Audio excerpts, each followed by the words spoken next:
Hello tout le monde, comme vous pouvez le voir, j'ai décidé aujourd'hui de faire mon petit update lecture dehors. Donc j'habite dans un petit lotissement, un jour je ferai le tour de la maison, je vous montrerai tout ça. Et j'ai pas des voisins très près, donc c'est très calme, plutôt comme coin. Donc je vais tester. Alors il y a quand même un petit peu de vent, j'espère qu'il n'y a pas de voisin qui va se mettre à tondre, mais normalement ça devrait aller parce qu'il est 13 h, donc ils doivent être tous en train de manger. Alors aujourd'hui je vais vous présenter 19 livres, j'ai un petit peu coupé la poire en deux parce que depuis mon dernier update lecture j'ai quand même beaucoup lu. J'ai décidé de sortir certains livres qui vont être chroniqués la semaine prochaine pour vous les présenter une prochaine fois. Donc on va commencer comme d'habitude avec les livres où j'ai mis la note de 17 et après je vous présenterai les 4 où j'ai mis 18. Pas de coup de cœur sur ces 15 derniers jours, mais de très bonnes lectures quand même dans l'ensemble, pas de grosses déceptions. Alors, j'ai lu le tome 2 de Chasseur de livres de Jennifer Chambliss-Bertman. Donc c'est une enquête qui est indépendante du tome 1, donc vous pouvez tout à fait le lire sans problème, sans avoir lu le tome 1. Ce coup-ci, ils partent à la recherche d'un code indéchiffrable, mais il n'est pas indéchiffrable pour tout le monde, puisque nos deux héros vont arriver à régler les problèmes et à vivre des choses quand même tout à fait assez intenses. Et forcément, j'ai adoré San Francisco, la visite qu'ils nous en font faire, et j'aimerais bien pouvoir un jour y aller à mon tour. Ensuite, j'ai adoré le quatrième et dernier tome de Connection de Jennifer Probst. Donc encore un nouveau couple puisque c'est Arilyn cette fois-ci avec... alors non, je vous dirai rien, il faut le découvrir parce que franchement on voyait venir à la fin du tome 3 et ce tome 4 est tout juste génial. Je me suis marrée avec eux, j'ai adoré leur joute verbale et franchement bon, leur histoire d'amour est mignonne tout plein, donc voilà. Ensuite, j'ai lu Poussière fantôme d'Emmanuel Chastelière. J'avais peur de mal le prononcer. Alors la couve est magnifique. Et alors là, ce coup-ci, on fait un voyage au Québec puisqu'on part à Montréal. Les personnages donc vont découvrir qu'il existe des fantômes et les fantômes vont essayer de se défendre contre ce qui les menace. Donc voilà, donc c'est franchement très bien écrit. C'est un petit roman jeunesse qui est vraiment sympathique à découvrir. Donc allez-y. Ensuite, j'ai lu le nouveau Kay Bromberg, Sweetheart. Donc c'est une histoire, c'est une romance seconde chance entre une jeune femme qui vient de larguer son fiancé et qui 8 mois après découvre qu'il va se marier en n'ayant rien changé de tout ce qu'elle avait prévu pour son propre mariage. Et du coup elle va chercher à un petit peu, alors pas se venger, mais à comprendre pourquoi il a fait ça. Et va l'aider, donc son petit ami d'adolescence qui l'avait quitté sans rien dire, qui est devenu un célèbre acteur et qui va revenir un petit peu dans sa vie. Alors celui-là, non seulement j'ai eu envie de voyager, mais en plus j'ai eu envie de manger puisqu'elle fait des cupcakes. Du coup, ils vont traverser beaucoup de choses tous les deux et se rendre compte que finalement leur premier amour était le bon. Donc voilà. Ensuite, j'ai lu le tome 2 de Simon Thorne d'Aimé Carter. Donc le premier tome nous a mené dans un monde vraiment très bien fait et ce second est beaucoup plus intense puisque du coup on rentre directement dans le vif du sujet dès le départ et Simon n'en fait encore qu'à sa tête. Il va rien écouter de ce que lui disent les autres, il va essayer de sauver sa mère, sauf que il va aller de surprise en surprise et certaines ne sont pas vraiment bonnes. Ensuite, j'ai lu le troisième et dernier tome de À la place du cœur d'Arnaud Catherine. Alors j'avais adoré le premier et le second. Ce troisième est un petit peu différent puisqu'on rentre plus dans les atermoiements des adolescents, mais il reste quand même vraiment bien fait et jusqu'à la fin nous surprend, nous réserve des petites surprises et franchement on les quitte même d'une très jolie manière. Donc si vous n'avez pas encore découvert la trilogie, foncez, le dernier tome est sorti, donc vous pouvez les enfiler les 3 à la suite. Et mauvais jeu de mots, je suis d'accord. Ensuite, j'ai lu le tome 2 de Ennemi mortel de Anne Guire.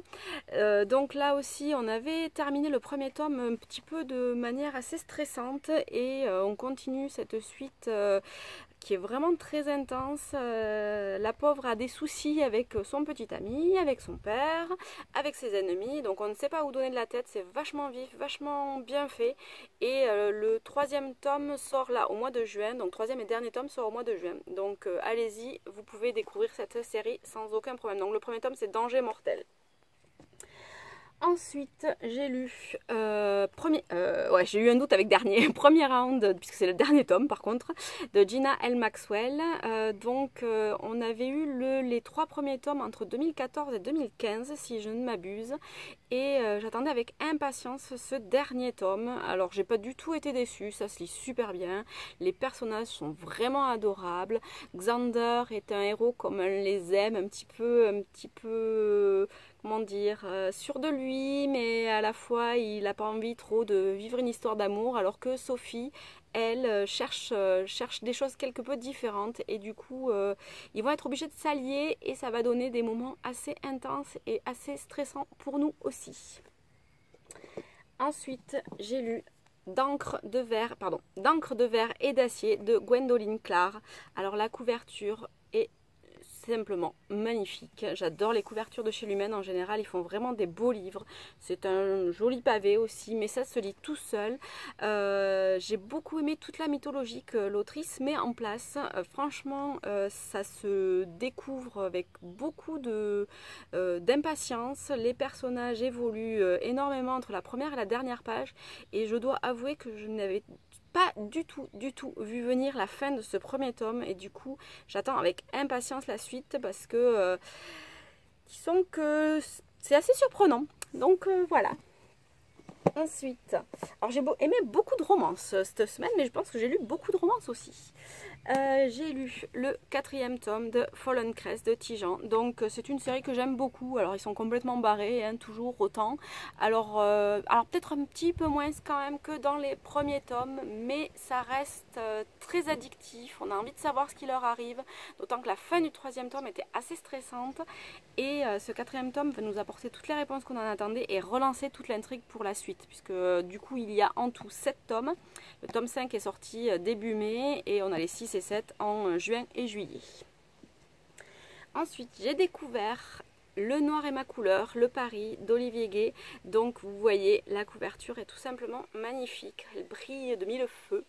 Et alors j'avais entendu parler de cette série à sa sortie initiale. Je dois avouer que j'avais pas été super attirée par les couvertures, mais cette réédition fait que j'ai craqué. Et franchement ça vaut le coup, parce que les personnages sont géniaux, l'intrigue super bien faite aussi, et je me suis pas du tout ennuyée, on voit pas passer les pages, et la fin est simplement horrible. Je déteste les auteurs, il faudrait que je leur dise de vive voix. Ensuite, j'ai lu You and I de Callie Case. Donc c'est une romance qui se passe aux États-Unis, et où l'héroïne vient de perdre son frère, avec qui elle menait des essais pour créer une machine capable de détecter les tornades 1 heure avant leur apparition. Puisque les machines qui existent ne peuvent le faire que 10 à 15 minutes, et ça laisse pas suffisamment de temps à la population pour s'échapper ou se mettre à l'abri. Du coup, j'ai adoré tout le côté technique, franchement c'est super bien fait, les descriptions sont pas trop longues, et on comprend vraiment ce que fait l'héroïne, et la petite romance avec Ethan est vraiment bien faite elle aussi, et nous entraîne jusqu'à la fin. Donc je l'ai dévoré sur une petite soirée, c'est vraiment une lecture vraiment très sympa. Ensuite, j'ai lu In Flames de Abby Glines. Donc c'est le dernier tome de la série Rosemary Beach, et il faut savoir que ce tome-ci est sur Nan, donc la garce de l'histoire depuis le début. Et j'étais vraiment curieuse de voir comment l'autrice allait arriver à s'en sortir avec cette héroïne qui ne nous a vraiment jamais semblé attachante, plutôt salope d'ailleurs. Et franchement, c'est bluffant, parce que on s'attache énormément à Nan, on comprend un petit peu certaines de ses réactions et de ses actions. Elle aussi, elle comprend de ses erreurs, et elle essaye alors pas de les réparer, mais de s'améliorer pour améliorer ses relations avec les autres, y compris avec la femme de son frère et tout ça. Donc voilà, c'est le dernier tome de Rosemary Beach, et encore une fois j'ai passé un très bon moment. Ensuite j'ai beaucoup aimé 2 BD. Donc il y a d'abord The End de Z Zep, pardon. Donc c'est une histoire forcément apocalyptique. Le monde est voué à disparaître. Donc ils font des enquêtes, il y a des choses bizarres. L'ambiance est vraiment super bien faite. Alors la colorisation aussi, elle nous montre des moments vraiment très différents. Et l'histoire, sans être du coup tout moralisatrice, nous fait aussi réfléchir et m'a énormément plu. Et la seconde, donc, c'est Spillzone de Scott Westerfeld et Alex Puviland.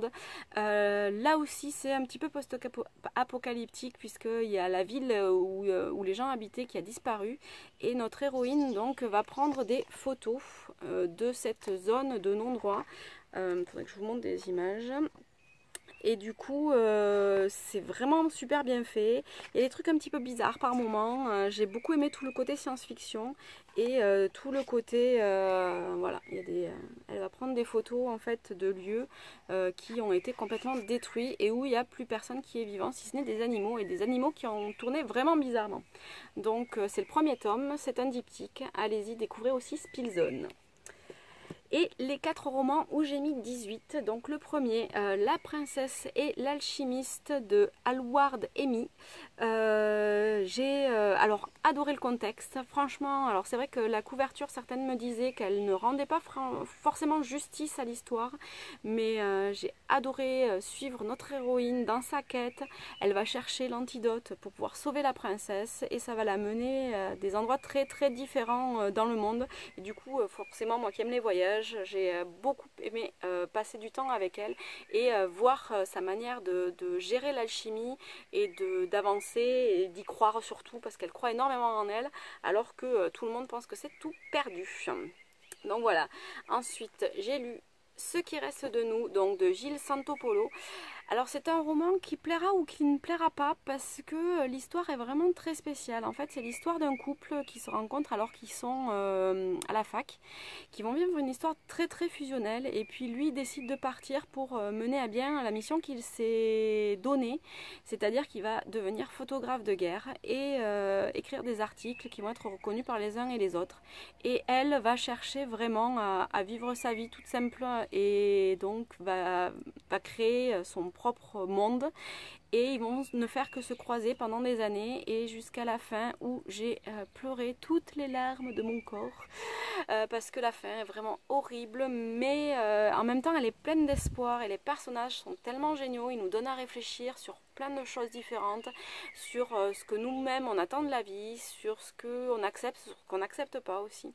Donc voilà, si jamais vous ne l'avez pas encore découvert, il est sorti là le 16 mai, donc Ce qui reste de nous. Ensuite, j'ai lu un thriller ésotérique, donc Le Triomphe des Ténèbres de Giacometti et Raven. Alors, ce sont deux auteurs que j'adore, que j'aime particulièrement d'ailleurs pour leur personnage Antoine Marcas. Ici, on a donc le premier tome d'une trilogie qui se passe entre 1938 et 1941, donc pendant la Seconde Guerre mondiale, et les Allemands forcément vont partir à la recherche d'artefacts pour gagner cette guerre, et les Anglais vont essayer de les empêcher de tourner en rond. Donc c'est super bien écrit, on a plein de personnages, les chapitres sont très courts, certains font 2-3 pages et c'est juste génial. Enfin, moi j'aime ça parce qu'en plus ils vont en pays Qatar, ils vont un petit peu en Espagne, ils vont un petit peu en pays Qatar, donc forcément ça me parle énormément puisque c'est des choses qui sont proches de chez moi. Donc voilà, si vous ne l'avez pas découvert, il est sorti au mois d'avril. Et ensuite le petit dernier, donc, et ils meurent tous les deux à la fin, de Adam Silvera. Comment dire, alors oui, le titre dévoile beaucoup de choses, mais l'histoire est juste géniale du début à la fin. On rigole avec eux, donc en fait ce sont deux jeunes garçons qui ont 17-18 ans qui vont recevoir un appel qui va leur dire que forcément ils vont mourir dans les prochaines 24 heures. Et chacun des deux a un caractère très différent, ils vont décider de vivre les choses d'une manière très différente et finalement se retrouver pour vivre cette dernière journée, ces dernières heures ensemble. C'est drôle, c'est touchant, c'est stressant, c'est flippant, j'ai fini en larmes les 100 dernières pages, c'est magnifique, donc si jamais vous ne l'avez pas encore fait, il faut absolument découvrir et ils meurent tous les deux à la fin de Adam Silvera.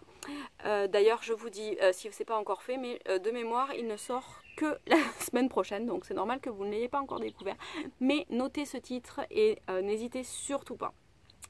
Donc voilà un petit peu pour les 19 titres que je voulais vous présenter. J'espère que cette vidéo vous a plu. N'hésitez pas à me dire si vous êtes tenté par certains des titres, voire même si vous les avez déjà découverts, et à me donner des titres que vous pensez que je pourrais aimer aussi. A très bientôt, bye bye.